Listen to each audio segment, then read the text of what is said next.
D'abord, on se met d'accord sur qu'est-ce qu'on entend par croissance, et la question du produit intérieur brut et de la mesure de ce qu'on appelle développement économique, elle est essentielle. Comment prendre en compte la biodiversité dans la croissance, comment prendre en compte le dérèglement climatique dans la croissance. Est-ce que par exemple produire plus de déchets, est-ce que c'est normal d'intégrer ça dans la mesure de la croissance?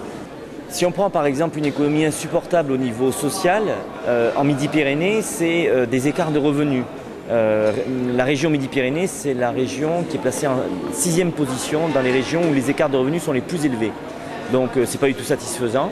Et la question de l'écart des revenus, notamment au sein d'une entreprise, entre le revenu le plus haut et le revenu le plus faible, elle doit être posée. Est-ce que c'est normal que dans des entreprises en Midi-Pyrénées, on ait des écarts de 1 à 20, de 1 à 30 ? Non, ce n'est pas normal.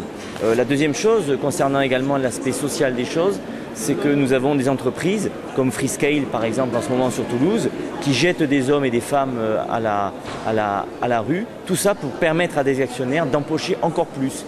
Est-ce que la question donc, du revenu du travail et la question du revenu du capital, elle est satisfaisante à l'heure actuelle? Nous disons que non.